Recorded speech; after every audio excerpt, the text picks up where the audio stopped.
ഭാരതത്തിൻ്റെ ബഹിരാകാശ ദൗത്യങ്ങളെ അട്ടിമറിക്കാൻ വിദേശ ശക്തികൾ ശ്രമിക്കുന്നുണ്ടോ? ഏറ്റെടുക്കുന്ന ദൗത്യങ്ങളിൽ 95% വിജയം കൈവരിച്ച ISROയുടെ ചില ദൗത്യങ്ങൾ മാത്രം പരാജയപ്പെടുന്നത് എന്തുകൊണ്ട്? ISROയുടെ ഫെയിലുവർ അനാലിസിസ് കമ്മിറ്റിയുടെ സാങ്കേതിക പിഴവുകളിലേക്കുള്ള അന്വേഷണം കൊണ്ട് മാത്രം ഇതിൻ്റെ സത്യം പുറത്തു വരാൻ സാധ്യതയുണ്ടോ? നമസ്കാരം. ഭാരതത്തെ സംബന്ധിച്ചിടത്തോളം കഴിഞ്ഞ 12-ാം തീയതി, ജനുവരി 12-ാം തീയതി വലിയ ദുഃഖത്തിൻ്റേതായ ഒരു ദിവസമായിരുന്നു. ഭാരതത്തെ സ്നേഹിക്കുന്ന എല്ലാവരുടെയും അഭിമാന സ്തംഭമായ നമ്മളുടെ ISROയുടെ ഒരു വലിയ മിഷനാണ്, ഒരു വലിയ ദൗത്യമാണ് അന്ന് പരാജയപ്പെട്ടത്. യഥാർത്ഥത്തിൽ ഏറ്റവും ഞെട്ടിപ്പിക്കുന്ന കാര്യം എന്താണെന്ന് വെച്ച് കഴിഞ്ഞാൽ, കഴിഞ്ഞ 9 മാസങ്ങൾക്കിടയിൽ പരാജയപ്പെടുന്ന രണ്ടാമത്തെ ദൗത്യമാണ് ഇത്.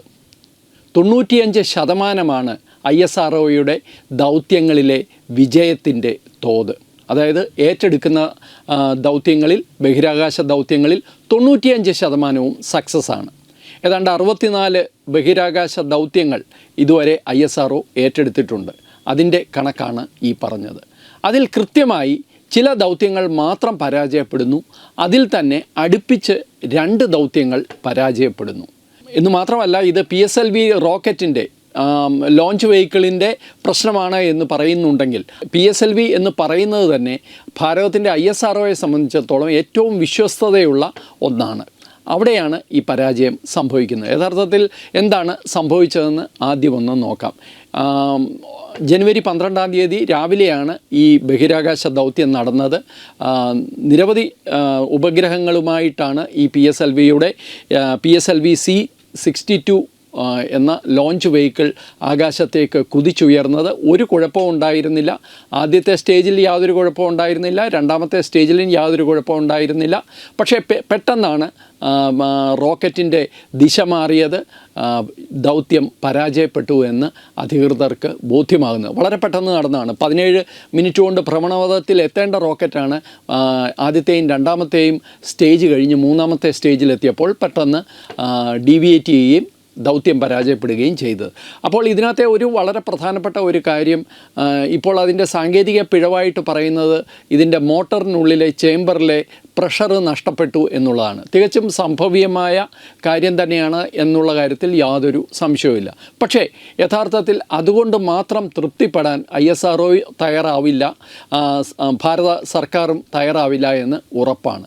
കാരണം ഈ ഒരു ദൗത്യത്തിന് ചില പ്രത്യേകതകളുണ്ട്. നേരത്തെ ഞാൻ പറഞ്ഞതുപോലെ ഈ ഒരു ബഹിരാകാശ ദൗത്യം വളരെ പ്രധാനപ്പെട്ട ഒന്നായിരുന്നു ഭാരതത്തെ സംബന്ധിച്ചിടത്തോളം. മിഷൻ EOS-N1 എന്ന് പേരിട്ടിരുന്ന ഈ മിഷനിൽ PSLV C-62 കൊണ്ടുപോയത് നിരവധി ഉപഗ്രഹങ്ങളാണെങ്കിലും അതിലെ ഒരു വളരെ പ്രധാനപ്പെട്ട ഒരു ഉപഗ്രഹം അന്വേഷ എന്ന് പറഞ്ഞ ഉപഗ്രഹമാണ്. നമുക്ക് ഈ ഉപഗ്രഹത്തെക്കുറിച്ച് കൂടുതൽ വിവരങ്ങൾ അറിയില്ല, അല്ലെങ്കിൽ അറിയാമെങ്കിൽ തന്നെ നമ്മളത് പൊതു മധ്യത്തിൽ ഇപ്പോൾ ഈ ഒരു അവസരത്തിൽ അത് പങ്കുവെക്കുന്നത് ശരിയുമല്ല. എങ്കിലും ഒരു കാര്യം വളരെ വ്യക്തമാണ്, ശത്രുവിൻ്റെ നീക്കങ്ങൾ തിരിച്ചറിയുന്ന, അതും 500 കിലോമീറ്റർ ദൂരയിൽ നിന്നുള്ള നീക്കങ്ങൾ, കാമോഫ്ലാജ് ചെയ്തിട്ടുള്ള നീക്കങ്ങൾ, അതായത് രഹസ്യമായ നീക്കങ്ങൾ പോലും തിരിച്ചറിയാൻ കെൽപ്പുള്ള അന്വേഷ എന്ന ഒരു ഉപഗ്രഹമായിരുന്നു ഇതിൻ്റെ ഭാഗമായിട്ടുണ്ടായിരുന്നത്. ആ ഉപഗ്രഹത്തിൽ മറ്റ് പല കാര്യങ്ങളുണ്ട്.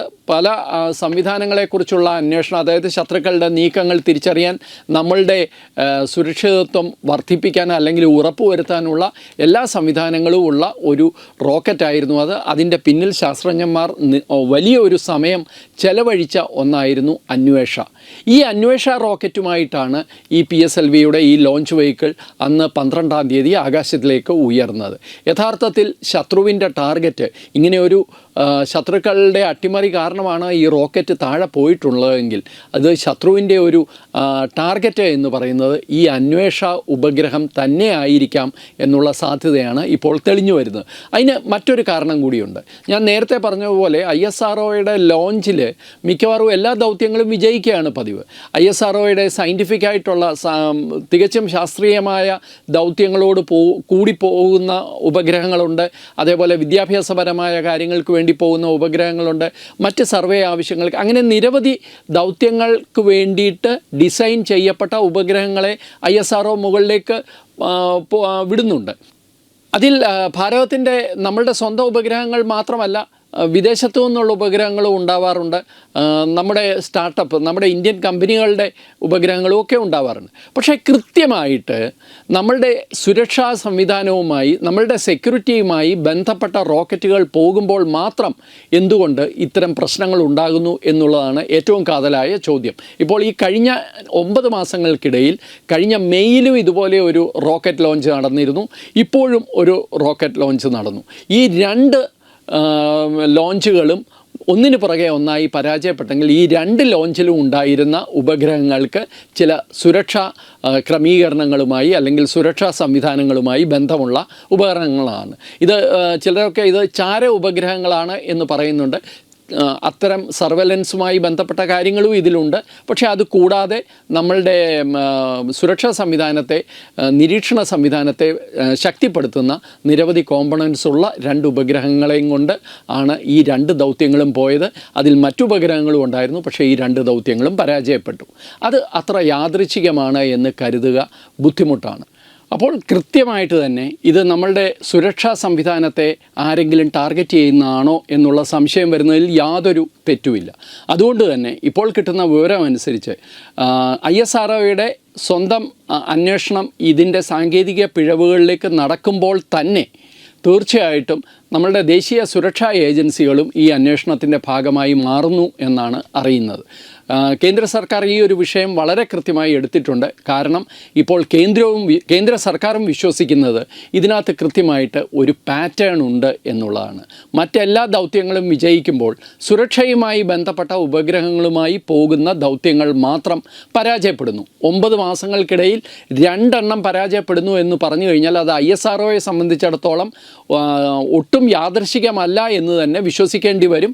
അത് ISROയെ സംബന്ധിച്ചിടത്തോളം ഒരു വലിയ തിരിച്ചടിയാണ് എന്ന് മാത്രമല്ല, ISRO ഫേസ് ചെയ്യുന്ന ഈ അടുത്ത സമയത്ത് ISRO അഭിമുഖീകരിക്കുന്ന ഏറ്റവും വലിയ പ്രതിസന്ധിയിൽ ഒന്നായിട്ട് കൂടി അത് മാറും. ഇതിനോടൊപ്പം ഒരു കാര്യം കൂടി പറയേണ്ടതുണ്ട്. ഇതാരായിരിക്കാം ഇതിൻ്റെ പിന്നിൽ പ്രവർത്തിച്ചിട്ടുണ്ടാകുക? തീർച്ചയായിട്ടും ഇങ്ങനെ ഒരു ആക്രമണം ഉണ്ടായിട്ടുണ്ടെങ്കിൽ അത് തീർച്ചയായിട്ടും ഭാരതത്തിൻ്റെ ബഹിരാകാശ ദൗത്യങ്ങളെയും ബഹിരാകാശ സ്വപ്നങ്ങൾക്കും എപ്പോഴും വിലങ്ങുതടിയായി നിൽക്കുന്നത് ചൈനയും അമേരിക്കയുമാണ്.